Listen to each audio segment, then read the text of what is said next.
Hello, మన మరో లోతైన విశ్లేషణకు స్వాగతం. ఈరోజు మనం ఒక ఆసక్తికరమైన, కొంచెం కాంప్లెక్స్ అయిన టాపిక్ గురించి మాట్లాడుకోబోతున్నాం. అవును, ఇది చాలా కీలకమైన అంశం. కరెక్ట్. మన ముందున్న ఆర్టికల్స్, ఇంటెలిజెన్స్ రిపోర్ట్స్ ఆధారంగా strategic overreach and the high cost of multi front warfare అనే అంశాన్ని డీకోడ్ చేద్దాం. హ్మ్, అంటే ఒక దేశం తన సైనిక, ఆర్థిక సామర్థ్యాలకు మించి ఒకేసారి అనేక రంగాల్లో యుద్ధానికి దిగితే దాని పర్యవసానాలు ఎంత తీవ్రంగా ఉంటాయనేది ఈనాటి మన ప్రధాన చర్చ. ఎగ్జాక్ట్లీ. మిలిటరీ హిస్టరీ తెలిసిన వాళ్ళకి ఇది చాలా కనెక్ట్ అవుతుంది. అవును. అయితే మొదట్లోనే ఒక చిన్న క్లారిఫికేషన్ అండి. ఇప్పుడు ఇరాన్, ఇజ్రాయెల్ మరియు అమెరికా మధ్య పశ్చిమాసియాలో జరుగుతున్న ఘర్షణలను మనం కేవలం ఒక మిలిటరీ కేస్ స్టడీగా మాత్రమే తీసుకుంటున్నాం. నిజమే, ఇందులో ఎలాంటి రాజకీయ పక్షపాతాలు లేవు. ఖచ్చితంగా. ఏ భావజాలాలకు మనం మద్దతివ్వట్లేదు. కేవలం మన ముందున్న డేటా, లాజిస్టిక్స్ మరియు వాస్తవాలను మాత్రమే నిష్పాక్షికంగా చూద్దాం. చూడండి, బయట న్యూస్ ఛానల్స్ చూసినప్పుడు మనకు ఆకాశంలో ఎగిరే క్షిపణులు, నాయకుల ఆవేశపూరిత ప్రసంగాలు మాత్రమే కనిపిస్తాయి. కానీ కెమెరాల వెనుక అసలు యుద్ధాలు గెలిచేది కేవలం ఆయుధాల సంఖ్యతో కాదు. నిశ్శబ్దంగా నడిచే లాజిస్టిక్స్, సప్లై చైన్ మరియు ఓపిక, ఇవే అంతిమ విజేతను నిర్ణయిస్తాయి. ఒక మిలిటరీ స్ట్రాటజిస్ట్ కోణంలో చూస్తే ప్రస్తుతం ఇరాన్ అనేక ఫ్రంట్స్లో ఒకేసారి దాడులకు దిగడమనేది ఒక క్లాసిక్ స్ట్రాటజిక్ ఓవర్రీచ్. సరే, దీనికి కొంచెం విడమర్చి విశ్లేషిద్దాం. చెప్పండి. ఇరాన్ సైనిక వ్యూహాన్ని గమనిస్తే వాళ్లు అమెరికా లేదా ఇజ్రాయెల్ లాగా సాంప్రదాయ పద్ధతులను ఫాలో అవ్వరు కదా. అంటే వాళ్ల దగ్గర భారీ వాయుసేన లేదు. వాళ్ళ నావికాదళం కూడా చాలా పరిమితం. అవును. అందుకే వాళ్లు ఒక అసిమెట్రిక్ వార్ఫేర్ మీద ఆధారపడ్డారు. డ్రోన్లు, బ్యాలిస్టిక్ క్షిపణులు, క్రూయిజ్ క్షిపణులే వాళ్ల బలం. పశ్చిమాసియాలోనే అతిపెద్ద మిస్సైల్ ఆర్సెనల్ వాళ్ల సొంతమంటారు. కరెక్ట్. మరి అలాంటప్పుడు వాళ్లు ఈ ఆయుధాలను వాడి శత్రువులపై ఒత్తిడి తీసుకురావడంలో వాళ్ల స్ట్రాటజీ తప్పేముంది? ఇక్కడ ఆశ్చర్యకరమైన విషయమేంటంటే, ఇరాన్ దగ్గర వేలాది క్షిపణులు ఉన్నమాట వాస్తవమే. కానీ ఆ క్షిపణులు కేవలం అటాకింగ్ ఆయుధాలు కావు. అవే వారి రక్షణకు వెన్నెముక. అంటే ఒక డిటరెన్స్ లాగా అంటారా? ఎగ్జాక్ట్లీ. ఆ క్షిపణులు ఉన్నాయన్న భయంతోనే శత్రువులు ఇరాన్ భూభాగంపై నేరుగా దాడి చేయడానికి ఆలోచిస్తారు. కాని వాటికి ఒక అతిపెద్ద పరిమితి ఉంది. ఆ క్షిపణులు అనంతంగా ఉండవు. ఒక్కో క్షిపణి తయారీ వెనుక నెలల తరబడి శ్రమ ఉంటుంది. అంతర్జాతీయ ఆంక్షల మధ్య విడిభాగాలను సేకరించి వాటిని అసెంబుల్ చేయడం చాలా కష్టం. అంటే మీరు చెప్పేది వాళ్ల ప్రొడక్షన్ కంటే కన్జంప్షన్ రేట్ ఎక్కువైపోతుంది. అవును, వాళ్లు ఒకేసారి 100 క్షిపణులను వాడేస్తే వాటిని వెంటనే రీప్లేస్ చేసే ఇండస్ట్రియల్ కెపాసిటీ వాళ్లకు లేదు. ఇది వింటుంటే నాకొక సందేహం వస్తోంది. ఇప్పుడు వాళ్లు ఇజ్రాయెల్ మీద దాడులు చేస్తున్నారు, గల్ఫ్లో అమెరికా స్థావరాలకు ముప్పు తెస్తున్నారు, మళ్లీ హార్ముజ్ జలసంధి దగ్గర ఒక ప్రాక్సీ యుద్ధం, ఇలా అనేక రంగాల్లో పోరాడటం వల్ల వాళ్లకే కదా నష్టం. ఖచ్చితంగా. ఇక్కడే మనం మిలిటరీ చరిత్రలో ఒక అద్భుతమైన కాన్సెప్ట్ గురించి మాట్లాడుకోవాలి. నేనొక లెక్చరర్ లాగా ఒక చిన్న థియరీ వివరిస్తాను, చూడండి. తప్పకుండా. మిలిటరీ వ్యూహంలో బలగాల కేంద్రీకరణ వర్సెస్ వికేంద్రీకరణ, అంటే ఫోర్స్ కాన్సంట్రేషన్ వర్సెస్ డిస్పోర్షన్. ఒక భూతద్దాన్ని తీసుకోండి. Magnifying glass. అవును. ఆ భూతద్దం ద్వారా సూర్యరశ్మిని ఒకే బిందువుపై కేంద్రీకరిస్తే ఆ వేడికి కింద ఉన్న కాగితం కాలిపోతుంది. దీన్నే కాన్సంట్రేషన్ అంటాం. కరెక్ట్. కానీ అదే సూర్యరశ్మిని మామూలుగా చెల్లాచెదురుగా పడనిస్తే, అంటే వికేంద్రీకరిస్తే, కాగితమేవి కాదు. అంటే దీని అర్థమేమిటి? దీన్ని మనం ఇరాన్ స్ట్రాటజీకి ఎలా అప్లై చేయొచ్చు? మీ సైన్యాన్ని ఒకే లక్ష్యంపై ప్రయోగిస్తే శత్రువు డిఫెన్స్ బ్రేక్ అవుతుంది.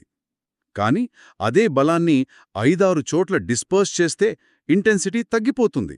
ఇరాన్ ప్రస్తుతం తన దాడులను అనేక రంగాల్లో విస్తరించి, అంటే వికేంద్రీకరించి పెద్ద వ్యూహాత్మక తప్పు చేస్తోంది. వావ్, ఇది చాలా క్లియర్గా అర్థమైంది. ఇక్కడే అసలు ఆసక్తికరమైన విషయం దాగి ఉందనుకుంటా. ఏంటది? ఈ ఘర్షణలన్నీ కేవలం పశ్చిమాసియాకే పరిమితం కాలేదు. మన సోర్సెస్లోని ఒక రిపోర్ట్ చూస్తే మార్చ్ ప్రారంభంలో శ్రీలంక సమీపంలోని హిందూ మహాసముద్రంలో ఒక నాటకీయమైన ఘటన జరిగింది. ఐఆర్ఐఎస్ దెనా ఘటన. అవును. ఇరాన్కు చెందిన ఐఆర్ఐఎస్ దెనా అనే యుద్ధనౌకను అమెరికా నావికాదళానికి చెందిన ఒక జలాంతర్గామి టార్పిడో ప్రయోగించి ముంచేసింది.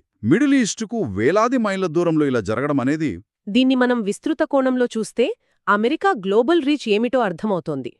పసిఫిక్ లేదా అట్లాంటిక్ నుంచి ఒక జలాంతర్గామి వచ్చి హిందూ మహాసముద్రంలో ఒక టార్గెట్ని కొట్టిందంటే శత్రువు ఎక్కడున్నా సరే వాళ్లు ఎంగేజ్ చేయగలరు. నిజమే, ఇది ఇరాన్కి ఒక సైకలాజికల్ షాక్.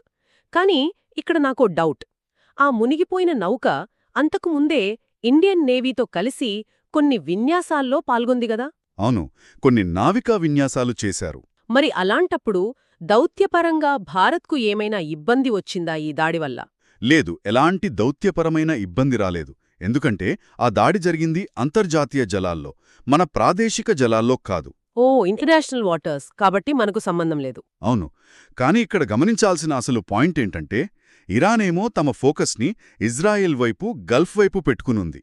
వాళ్లు తమ బలాన్ని వికేంద్రీకరిస్తూ పోతే తమ నావికాదళాన్ని రక్షించుకోలేని బ్లైండ్ స్పాట్స్ క్రియేట్ అయ్యాయి. కరెక్ట్.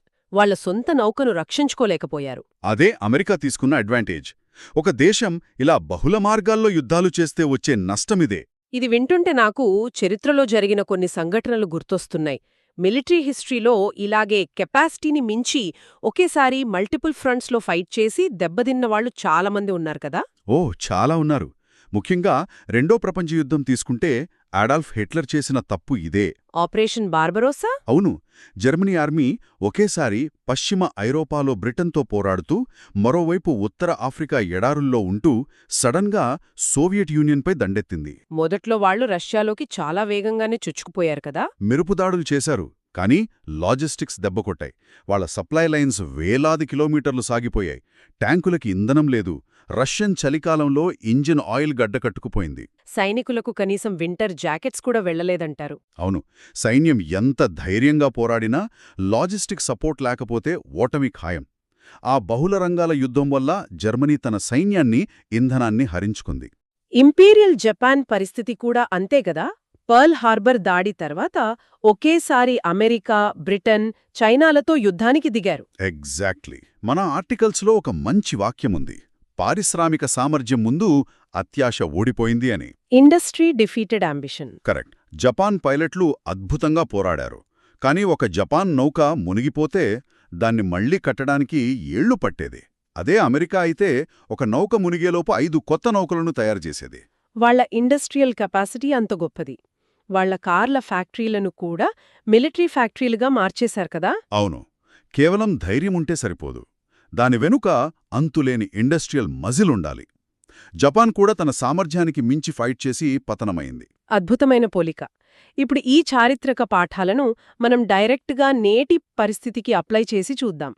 ఈనాటి అధికార సమతుల్యత అంటే బ్యాలెన్స్ ఆఫ్ పవర్ ఎలా ఉందో చూస్తే అమెరికా వర్సెస్ ఇరాన్. ఆర్థిక వనరుల పరంగా చూస్తే ఈ వ్యత్యాసం చాలా స్పష్టంగా కనిపిస్తుంది. అమెరికా రక్షణ బడ్జెట్ $800 బిలియన్ పైగా ఉంది. వాళ్ల దగ్గర 11 విమానవాహక నౌకలు, వందలాది విదేశీ సైనిక స్థావరాలున్నాయి. అవును. అదే ఇరాన్ రక్షణ బడ్జెట్ కేవలం $25 నుంచి $30 బిలియన్ మాత్రమే కదా. ఇదొక ముఖ్యమైన ప్రశ్నను లేవనెత్తుతుందండి. ఇరాన్ బలహీనమైన దేశం కాకపోవచ్చు. వాళ్లు తక్కువ ఖర్చుతో డ్యామేజ్ చేసే ఆయుధాలను డెవలప్ చేశారు. కాని వాళ్ల వ్యూహం సుదీర్ఘ యుద్ధం మీద కాదు, పరిమిత దాడులపైనే ఆధారపడి ఉంది. అంటే మీరు చెప్పేది వాళ్లు లాంగ్ టర్మ్లో సస్టైన్ అవ్వలేరు అనా? ఖచ్చితంగా అవ్వలేరు. ఇలాగే బహుళ రంగాల్లో పోరాడితే ఇరాన్ తన అత్యంత విలువైన వనరు అయిన క్షిపణి సంపదను కోల్పోయే ప్రమాదం ఉంది. ఒక కొవ్వొత్తిని 2 వైపులా వెలిగిస్తే అది ఎంత త్వరగా కరిగిపోతుందో ఇరాన్ వనరులు కూడా అంతే వేగంగా హరించుకుపోతాయి. అంటే ఆ ఐఆర్ఐఎస్ దినం మునిగిపోవడమనేది కేవలం ఒక సంఘటన మాత్రమే కాదు, ఒక దేశం తన సామర్థ్యానికి మించి స్ట్రాటజిక్ ఓవర్రీచ్కి పాల్పడితే వచ్చే నష్టానికి ఇది ఒక సింబల్ లాంటిది అంటారు. 100% ఓవర్ కాన్ఫిడెన్స్తో బహుళ రంగాల్లో అదుగుపెడితే చరిత్ర ఎప్పుడు క్షమించదు. నిజంగా అద్భుతమైన ఇన్సైట్స్. మొత్తంగా చూస్తే యుద్ధాలెప్పుడు ఆవేశంతో గెలవబడవు. నిశ్శబ్దంగా నడిచే లాజిస్టిక్స్, స్ట్రాటజీ మరియు తమ పరిమితులను తెలుసుకోవడమే ముఖ్యం. పరిమితికి మించి ప్రవర్తించే వారిని వ్యూహమే దెబ్బతీస్తుంది. ఖచ్చితంగా అండి. ఆవేశం కన్నా ఆలోచనే అతిపెద్ద ఆయుధం. అవును. సరే, ఇప్పుడీరోజు మనం చర్చించిన అంశాలకు ముగింపుగా శ్రోతలు స్వయంగా ఆలోచించటానికి ఒక ఆసక్తికరమైన ప్రశ్నని ఇక్కడ వదిలివెళ్తున్నాం. ఒకవేళ ఇరాన్ ఇలాగే బహుళ రంగాల్లో పోరాడి తన ప్రధాన ఆయుధ సంపదను వృధా చేసుకుంటే దానిపై ఆధారపడి ఉన్న ఇతర మిత్రపక్షాలు అంటే ఆ ప్రాక్సీ సమూహాల రక్షణ భవిష్యత్తులో ఏమవుతుంది? ఇది చాలా డీప్ క్వశ్చన్. అవును కదా. ఆ ఆయుధాల గొడుగు పూర్తిగా లేకుండా పోయినప్పుడు అక్కడ ఏర్పడే పవర్ వాక్యూమ్ అంటే ఆ శూన్యం అధికార సమతుల్యతను ఎలా మారుస్తుంది? దీని గురించి లోతుగా ఆలోచించండి. ఈనాటి మన ఈ విశ్లేషణను ఇంతటితో ముగిద్దాం. మరో ఆసక్తికరమైన అంశంతో మళ్ళీ కలుద్దాం. సెలవు.